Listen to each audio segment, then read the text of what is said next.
श्रीराम समर्थ. गोपाल कृष्ण भगवान की जय. ज्ञानेश्वर महाराज म्हणतात, इथे आपल्या दोघांची एकमेकांशी गाठ पडलेली आहे. आपल्याला गुरु मिळालेले आहेत आणि गुरूंना आपण मिळालेलो आहोत, आणि म्हणून मी अनुग्रही तू आहे. आणि साधूंचा निरोपी तू, यामध्ये मार्मिकता आहे. त्यांनी मला जगाला हा निरोप दे म्हणून सांगितलेले आहे. माझे सद्गुरू हे सिद्ध पुरुष आहेत, साधू आहेत, आणि मी त्यांचा निरोप्या आहे. ते जशी आज्ञा करतील त्याप्रमाणे मी वागणार आहे. आणि मी साधूंचा निरोपितू आहे, म्हणजे मी त्यांनी दिलेला निरोप तुमच्यापर्यंत पोहोचवतो आहे. यामध्ये मी माझ्या स्वतःचं काही सांगत नसून माझ्या गुरूंनी जे काही मला तुम्हाला सांगण्यासाठी सांगितलेलं आहे, जो निरोप दिलेला आहे, तोच मी तुम्हाला देतो आहे. माझ्या गुरूंनी मला हा निरोप तू सर्व जगाला दे असं सांगितलं आहे, आणि म्हणून मला हे सगळं सांगावं लागतं आहे, आणि हे मी तुम्हाला सांगतो आहे. आता तुम्हाला जसे मला अलंकार घालायचे आहेत तसे तुम्ही घाला, आणि तुम्हीच मला नटवा, सजवा, आणि मी किती छान बोलतोय हा आनंद तुम्हीच लुटा, असं ज्ञानेश्वर महाराज म्हणतात. पुढची ओवी 83. तव श्री गुरु म्हणती राही, हे तुझ बोलावे न लगे काही. आता ग्रंथा चित्त देई, झड करी वेगा.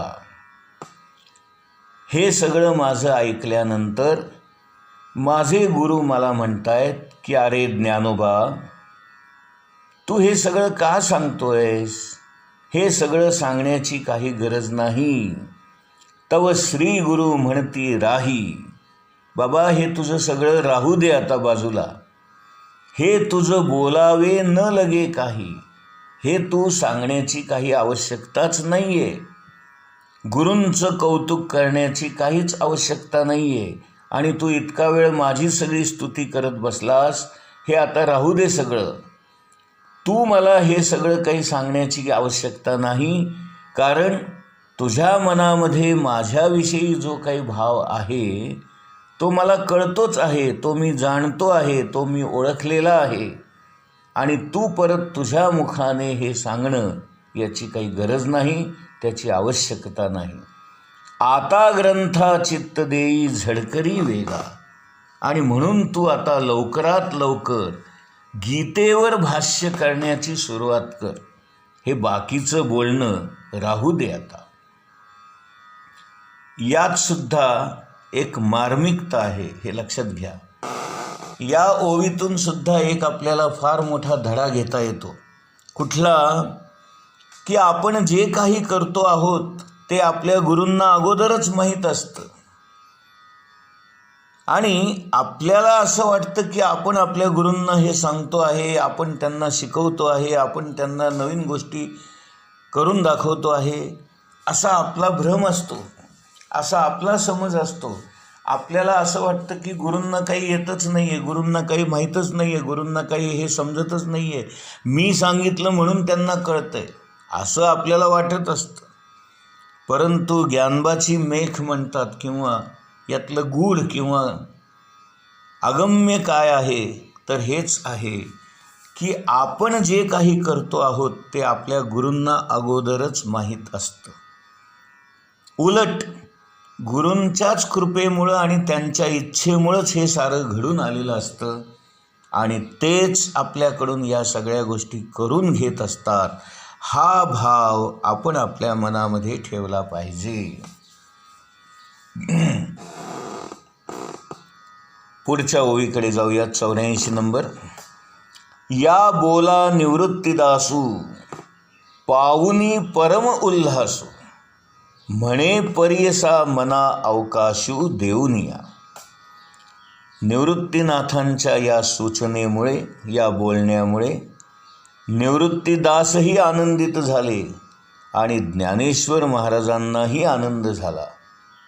पुढे ते म्हणाले, आता मनाला माझ्याकडे लावा आणि लक्ष देऊन ऐका.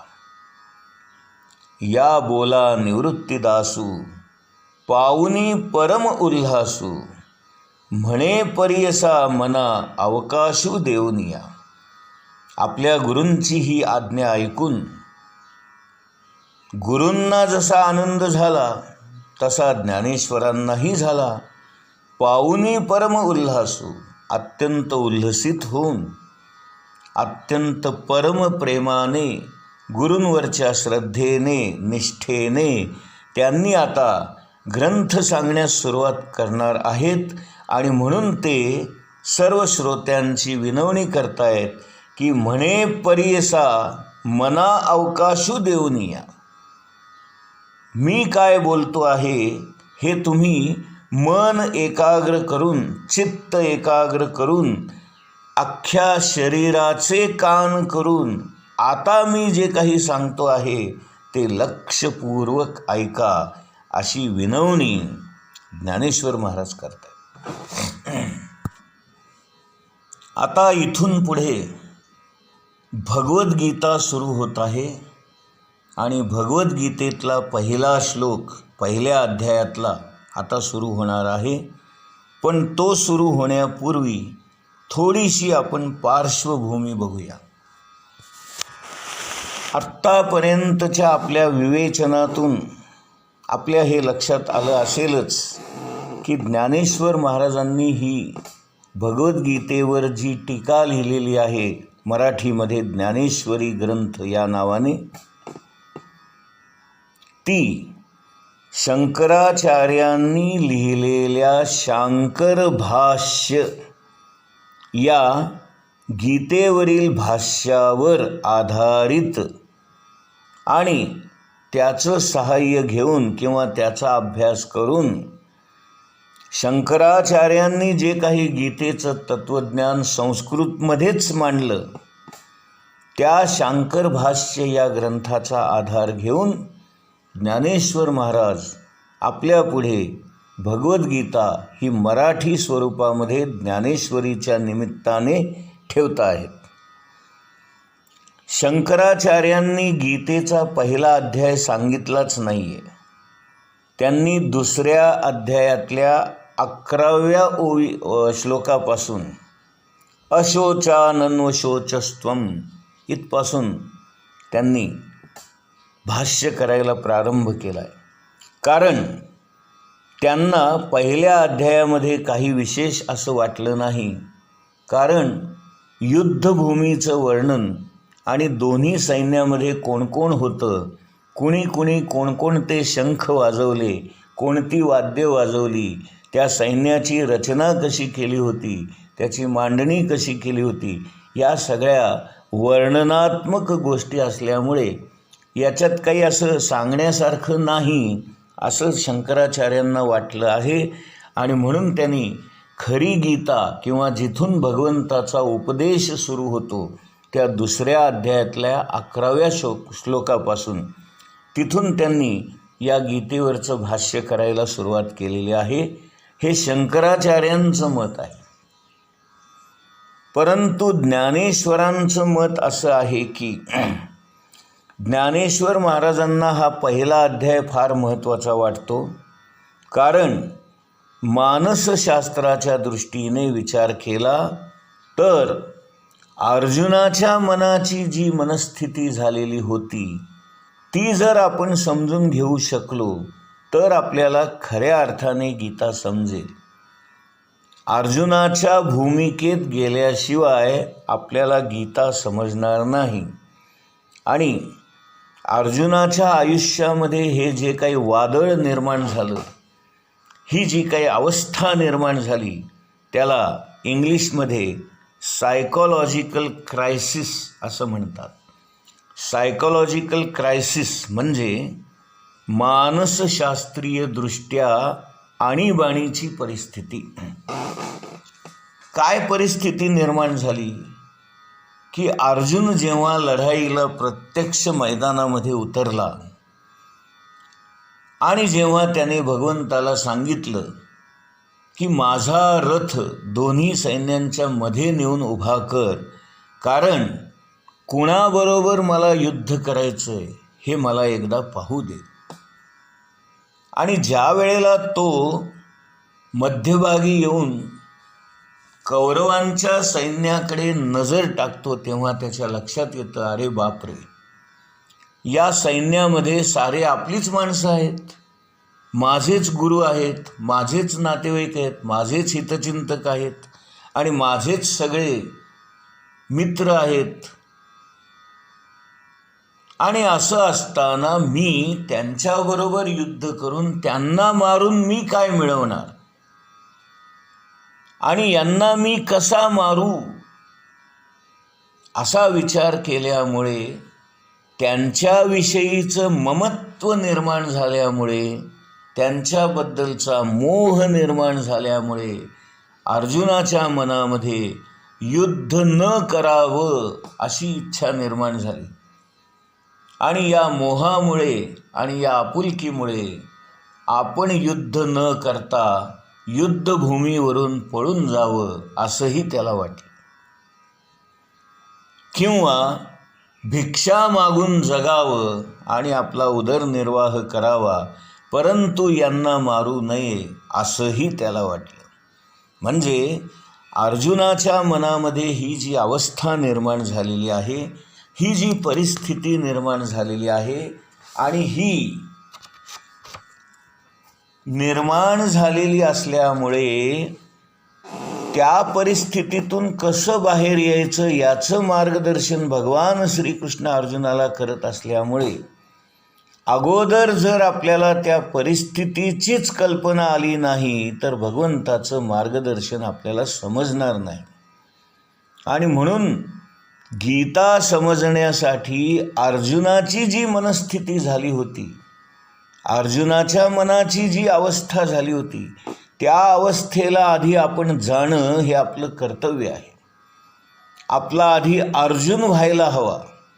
अर्जुन झाल्याशिवाय भगवंताचं सांगणं आपल्याला समजणार नाही, पटणार नाही आणि योग्य वाटणार नाही. आणि म्हणून भगवंत जे काही सांगणार आहेत ते कळण्यासाठी आपल्या मनाची अवस्था अर्जुनाच्या मनाच्या अवस्थेप्रमाणे होणं हे अत्यंत गरजेचं आहे. आणि म्हणून पहिला अध्याय पूर्ण व्यवस्थित समजून घेणं हे आपलं कर्तव्य आहे. आता या गीतेवरील भाष्य लिहिताना, सुरुवात करताना पहिल्याच ओवीमध्ये ज्ञानेश्वर महाराजांनी सुरुवात अशी केलेली आहे की तरी पुत्र स्नेहे मोहितू, म्हणजे धृतराष्ट्राचं मर्म त्यांनी पहिल्याच ओवीमध्ये सांगितलेलं आहे. धृतराष्ट्राची मनोवृत्ती कशी होती, तो कसा होता, हे सारं पहिल्या ओवीतच त्यांनी सांगितलेलं आहे. श्रीकृष्ण परमात्मा सांगत होता की यात तुझा संबंध आणि तुझ्या संबंध कुळाचा नाश आहे. पण धृतराष्ट्राने दुर्योधनाच्या प्रेमापुढे भगवंताच्या सांगण्याकडे दुर्लक्ष केलं. ही पार्श्वभूमी आपल्याला समजली पाहिजे. इथून गीतेला खरी सुरुवात होते आहे. पहिला श्लोक बघण्याआधी आपल्याला या महत्त्वाच्या गोष्टी समजून घेणं आवश्यक असतं. तत्त्वज्ञानाचा जेव्हा आपण अभ्यास करतो तेव्हा तत्त्वज्ञानामध्ये 3 भाग असतात: आचार, उच्चार आणि विचार. माणसाचे विचार जसे असतात तसा त्याच्या मुखातून उच्चार होतो, आणि ज्याप्रमाणे उच्चार आणि विचार असतात त्याप्रमाणे त्याचा आचार घडतो. आणि म्हणून तत्त्वज्ञानाचा अभ्यास करताना साधकांनी आपले विचार कसे बदलतील, आपले विचार कसे सुधारतील याचा प्रयत्न करणं आवश्यक आहे. कारण विचार बदलले तरच आपलं बोलणं बदलेल. आणि जसं बोलणं बदलेल किंवा जसे विचार बदलतील तशी आपली कृती बदलेल, आपलं आचरण बदलेल. म्हणून सगळ्यात महत्त्वाची गोष्ट काय आहे, तर आपल्यामध्ये बदल घडवून आणणे आणि आपलं आचरण सुधारणे हा अध्यात्माचा आणि परमार्थाचा मुख्य भाग आहे. आपण साधक आहोत म्हणजे इतर लोकांपेक्षा आपलं वागणं, बोलणं, आपलं विचार करणं हे वेगळ्या पद्धतीचं असलं पाहिजे. जर आपण सर्वसामान्य लोकांसारखंच वागायला लागलो तर मग आपण साधना करून काय उपयोग आहे, आपण हे सगळं करून काय उपयोग आहे, हे शिकून काय उपयोग आहे. आणि म्हणून साधक आहोत, भक्त आहोत, शिष्य आहोत हे आपल्या वागण्या बोलण्यातून कळलं पाहिजे. आणि हा वागण्या बोलण्यातला बदल घडवून येण्यासाठी, आपलं आचरण बदलण्यासाठी, आपली कृती बदलण्यासाठी, आपलं कर्म बदलण्यासाठी, आपलं कर्तव्य बदलण्यासाठी आणि या सगळ्या गोष्टी घडून येण्यासाठी आपल्याला साधन करता करता आचरण शुद्धता ही जपायची आहे. आचरणामध्ये बदल घडवून आणायचा आहे आणि इतरांपेक्षा आपण वेगळं वागायचं आहे. तरच आपण अध्यात्मामध्ये असल्याचा, परमार्थ करत असल्याचा फायदा आहे. अन्यथा हे सगळं वाया जातं. मी साधक आहे आणि वस्कन लोकांच्या अंगावर जातोय धावून, मग माझ्यात आणि इतर लोकांमध्ये काय फरक राहिला? मी साधक आहे आणि लोकांची निंदा करतोय, पाठीमागून त्यांच्याबद्दल बोलतोय, त्यांच्याबद्दल लावालाव्या करतोय, मग मी साधक असण्याचा, भक्त असण्याचा काय फायदा? म्हणून जे सर्वसामान्य माणसं करतात ते आपण करायचं नाही आणि जे ते करत नाहीत ते आपण करायचं. हा साधकाचा भाव आपण शिकायचा आहे. गोपाल कृष्ण भगवान की जय.